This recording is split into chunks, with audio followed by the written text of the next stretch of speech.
Kita mulai. Bismillahirrahmanirrahim. Assalamualaikum warahmatullahi wabarakatuh. Jumpa lagi bersama saya, Akil Budi Arif, di konten belajar barengan. Masih di tema tentang desain program kerja ya teman-teman semua. Dan kita akan melanjutkan pembahasan kita. Saya coba review dulu ya. Pada video sebelumnya kita sudah membahas terkait tentang pengenalan ya. Satu tools atau satu perangkat, satu alat yang bisa kita gunakan untuk memetakan dan juga mendefinisikan permasalahan yang ada di sekitar kita sebagai bentuk atau sebagai salah satu bagian ya dari cara kita atau dari upaya kita memetakan kondisi di hari ini atau kondisi di saat ini begitu ya, saat ini, hari ini ya, atau current situation-nya seperti apa sebelum nanti kita kemudian merancang program kerja. Nah, yang mana kita kemarin bahas ya problem tree analysis ya, PTA, sebagai satu tools atau sebagai satu alat yang kita bisa gunakan. Sedikit mereview ya terkait tentang problem tree analysis. Ini adalah salah satu tools yang dikembangkan ya, dan ini juga sudah well known secara internasional seperti itu, digunakan oleh beberapa lembaga terutama di sektor ketiga dan juga komunitas-komunitas begitu, untuk bisa memetakan dan juga mendefinisikan permasalahan yang ada. Nah, kemarin juga kita sudah bahas ya probability analysis menggunakan apa menggunakan penggambaran pohon begitu untuk bisa memudahkan kita dalam memetakan masalah-masalah yang terjadi di sekitar kita. Nah, sekarang kita coba lakukan simulasi nih teman-teman ya. Lakukan simulasi dengan contoh yang nanti saya akan coba ambil supaya kita lebih paham, supaya kita lebih mendalami lagi terkait tentang PTA ini atau problem tree analysis ini. Oke. Nah, ini ya, secara struktur saya coba review lagi ya, di mana problem tree dia punya namanya focus problem atau focal problem, yang itu letaknya di tengah-tengah, begitu. Ya. Kemudian di bagian bawah, itu di breakdown menjadi penyebab-penyebab ataupun hal-hal apa saja yang kemudian menyebabkan terjadinya focal problem ataupun focus problem, seperti itu. Kita bisa daftar dan kita coba bisa petakan, dan bisa juga dibuat beberapa level, begitu. Tidak hanya satu level aja, tapi juga bisa diturunkan menjadi beberapa level ketika memang dibutuhkan atau ketika memang masih memungkinkan untuk kita bisa turunkan lagi, kita masih bisa pecah lagi. Nah, di bagian itu di bagian bawah ya. Kemudian di bagian atas ya, focus problem atau focal problem ya, itu akan menyebabkan dampak atau menyebabkan akibat gitu. Nah, itu kita coba daftarkan, coba kita tuliskan di bagian atas dari si focal problem ini. Gitu ya, secara strukturnya atau secara penggambarannya. Nah, kita setelah slide ini akan coba simulasikan ya penggunaan problem tree analysis ini dalam konteks bagaimana kita memetakan dan mendefinisikan masalah-masalah yang ada di sekitar kita. Oke, kita pelan-pelan ya. Nah, ini kita step by step ya. Kita pertama ya, step pertama kita mulai dulu ya. Kita mulai dulu dengan scope atau area apa atau area masalah apa yang kita akan analisis. Nah, biasanya penentuan scope ataupun area masalah depend on seperti apa organisasi kita atau seperti apa komunitas kita. Misalkan ya komunitas kita di-declare ataupun kita definisi sebagai komunitas yang peduli terhadap isu sampah ya atau isu lingkungan ya, berarti scope atau area masalahnya ya udah ya fokus di situ atau concern di situ, tidak perlu meluas-luas kemana-mana begitu ya. Saran saya fokus di area yang memang sudah teman-teman fokuskan sebelumnya sebagai fokus utama dari organisasi yang teman-teman nanti akan jalankan begitu. Atau misalkan di organisasi mahasiswa ya, tentukan aja gitu fokusannya apa gitu di organisasi mahasiswa yang teman-teman ikuti untuk nantinya bisa menentukan dan apa istilahnya memetakan lebih lanjut ya masalah-masalah yang ada di sekitarnya. Nah, balik ke sini, step pertama kita perlu menentukan scope ya atau area ya masalah yang nanti kita akan coba analisis.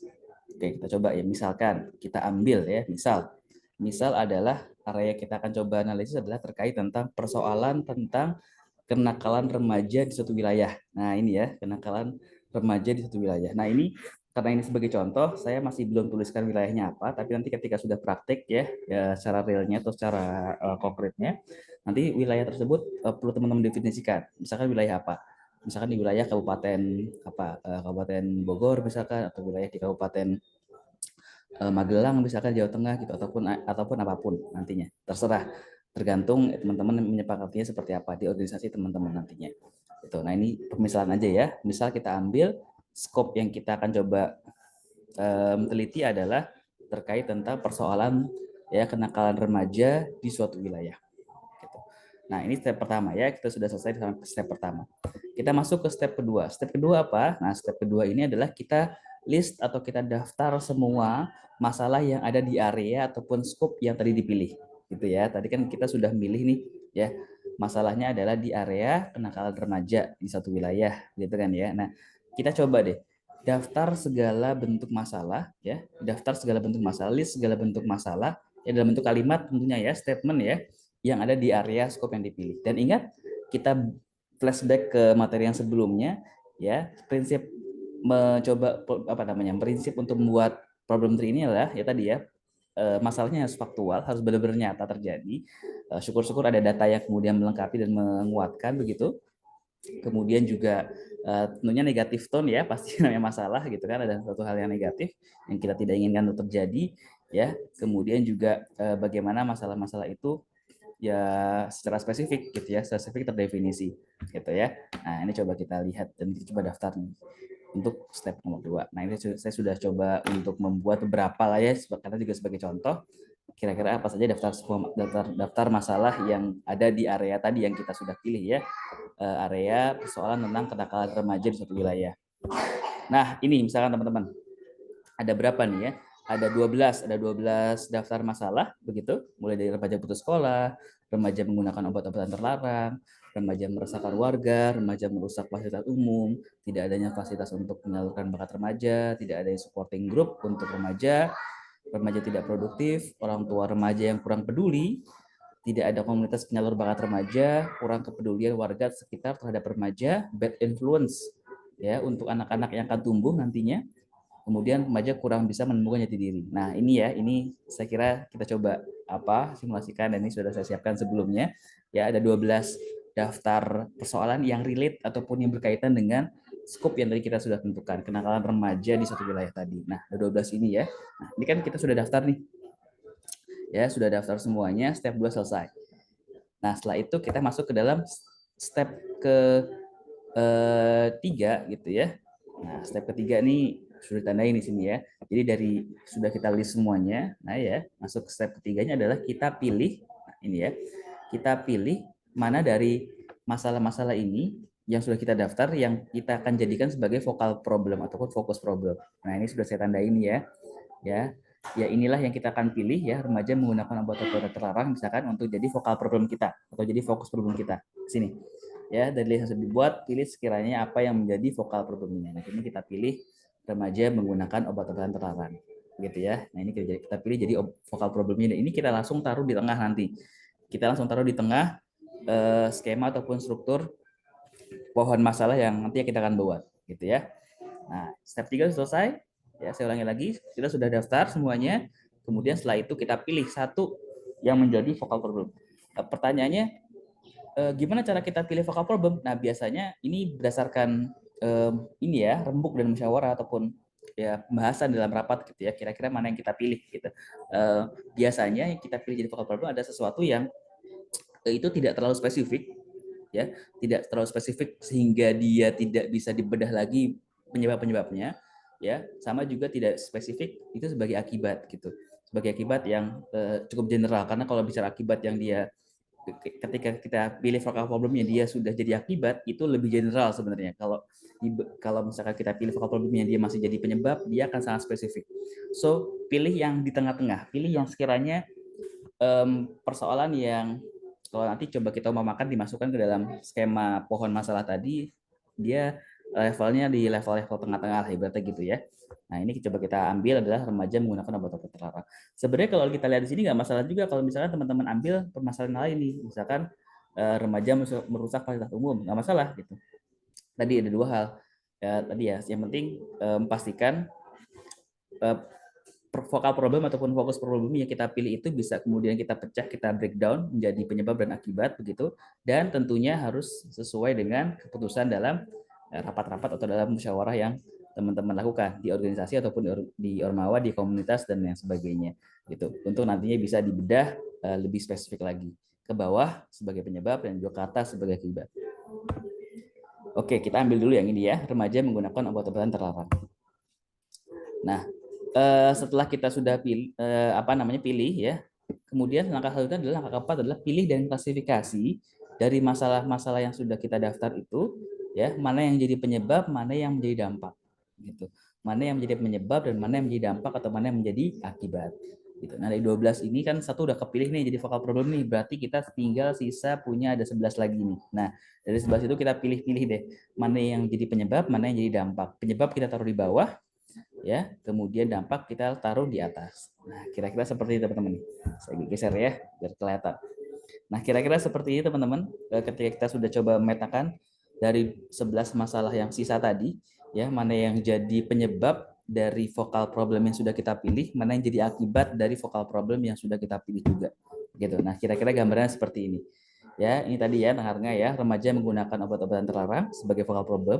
Di bagian bawah dulu kita bahas ya penyebabnya apa aja. Penyebab dari remaja menggunakan obat-obatan terlarang ini dari daftar masalah yang kita sudah list itu. Nah, ini kalau kita coba lihat ya. Pertama, remaja kurang bisa menemukan jati diri, tidak adanya fasilitas untuk menyalurkan bakat remaja, tidak ada komunitas menyalurkan bakat remaja, kurangnya kepedulian warga sekitar terhadap remaja, orang tua remaja yang kurang peduli, tidak adanya supporting group untuk remaja, dan seterusnya. Nah, kemudian di bagian atas, di bagian akibat ya, yang kita dapatkan dari daftar masalah yang kita sudah list gitu ya sebelumnya, remaja putus sekolah gitu ya. Jadi remaja menggunakan obat terlarang akan menimbulkan atau mengakibatkan remaja putus sekolah gitu-gitu ya. Jadi juga pakai logika kita, juga kepakai rasional kita juga, ya, common sense kita juga untuk boleh bisa memetakan ini ya. Mana yang jadi akibat, mana yang jadi penyebabnya dari vokal problem yang ada di sini. Gitu. Remaja menggunakan obat-obatan terlarang ya akan mengakibatkan ya remaja meresahkan warga, remaja yang dia meresahkan warga kan gitu ya. Remaja menggunakan obat-obatan terlarang, ya remaja itu nantinya akan terdorong untuk rusak fasilitas umum gitu. Remaja menggunakan obat-obatan terlarang membuat remaja tidak produktif ya. Remaja menggunakan obat-obatan terlarang mengakibatkan bad influence untuk anak-anak yang akan tumbuh di sekitarnya gitu. Nah, ini ya. Step keempat kita coba klasifikasikan, kita coba pilih-pilih dan klasifikasikan ya, mana di antara daftar masalah yang sudah kita list sebelumnya, mana yang menjadi penyebab di bagian bawah, mana yang menjadi akibat kita taruh di bagian atas. Saya ulangi lagi, saya highlight lagi, mana yang jadi penyebab kita taruh di bagian bawah, mana yang jadi akibat kita taruh di bagian atas. Oke ya, step keempat sudah selesai. Kita masuk ke step berikutnya. Step berikutnya adalah step kelima. Nah, step kelima ini dari susunan atau klasifikasi yang sudah ada sebenarnya sudah cukup menggambarkan ya ke pohon masalah nih teman-teman semua. Sudah cukup menggambarkan pohon masalah karena sudah kelihatan juga nih mana yang jadi penyebab, mana yang jadi akibat dari vokal problem yang kita pilih. Nah, tapi supaya lebih membuat pohon masalah kita lebih punya makna atau lebih punya arti atau lebih berbicara gitu ya, lebih speak up gitu secara tools begitu, karena nanti akan digunakan juga masalah ini untuk bisa jadi bahan pijakan kita juga untuk merencanakan program ya. Kita coba update sedikit, kita coba upgrade sedikit, kita coba tambahkan dan juga improve sedikit ya dari pohon masalah yang sudah kita buat ini ya, dengan menambahkan atau mengeliminasi masalah-masalah lain yang belum tercantum pada skema pohon masalah yang sudah dibuat. Ketika memang itu diperlukan dan bisa kita lengkapi untuk bisa membuat pohon masalah kita menjadi lebih baik. Seperti itu. Indikator baiknya apa? Indikator baiknya adalah secara logika atau secara reason ya, logika ya lah ya. Itu masuk begitu ya sebab akibatnya, dan juga secara spesifik benar-benar mengcover semua begitu. Nah, ini poin nomor 5 ya. Poin nomor 5, tambahkan atau eliminasi masalah-masalah lain yang belum tercantum pada skema pohon masalah yang sudah dibuat. Nah, saya contohkan seperti ini ya. Nah, kira-kira begini teman-teman. Kira-kira begini ya. Kira-kira begini gambarannya, kita masih tetap ada ya vokal problem di bagian tengah, remaja menggunakan obat-obatan terlarang gitu ya, remaja menggunakan obat-obatan terlarang.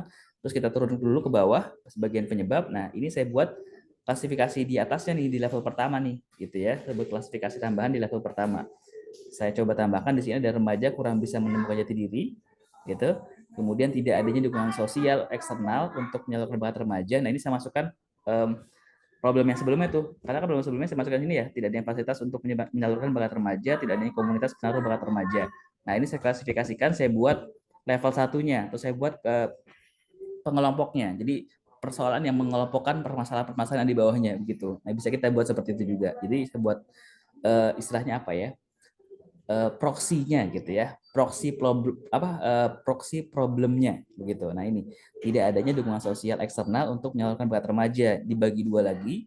Dan ini dibagi dua penyebabnya adalah ya tadi tidak adanya fasilitas untuk menyalurkan bakat remaja, tidak adanya komunitas untuk menyalurkan bakat remaja gitu. Nah kemudian ini juga saya tambahkan lagi nih, rasa acuh orang sekitar terhadap tumbuh kembang remaja gitu ya.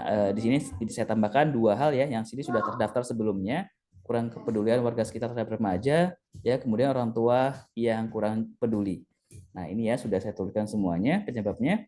Nah bagian atas sama nih gitu, sama saya tuliskan di sini: remaja putus sekolah, remaja tidak produktif, remaja merasakan warga, bad influence untuk anak-anak yang akan tumbuh. Saya coba klasifikasi di bagian atasnya ya. Ya ini ya dia mengarah ke persoalan diri remaja semakin meningkat, ya remaja semakin tidak mendapatkan tempat. Nah kira-kira seperti itu. Nah dengan kita lihat seperti ini, dengan kita melihat seperti ini sudah terlihat nih pohon masalahnya sudah lebih rapi, sudah lebih enak dianalisis begitu, dan nantinya setelah ini kita akan coba pilih nih mana saja intervensi yang kita akan utamakan, kita akan prioritaskan untuk bisa menjalankan program kerja yang kita akan rancang ya, untuk organisasi kita, untuk Ormawa, untuk yayasan, untuk komunitas yang kita jalankan di sana, seperti itu. Nah itu ya, jadi ini terkait dengan pohon masalah sudah kita simulasikan, sudah kita kenal dan kita simulasikan.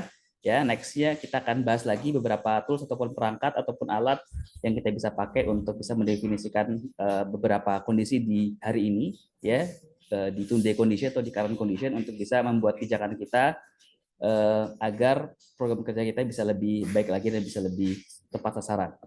Itu aja untuk video kali ini. Terima kasih banyak atas partisipasinya dan juga atensinya. Kita akan lanjut ke video berikutnya, teman-teman semuanya. Selamat belajar. Dan juga don't forget to like, share, comment, and juga subscribe untuk bisa membantu dan juga mendukung channel ini supaya bisa lebih baik lagi ke depannya. Terima kasih banyak atas atensi teman-teman. Sekali lagi, saya cukupkan. Assalamualaikum warahmatullahi wabarakatuh.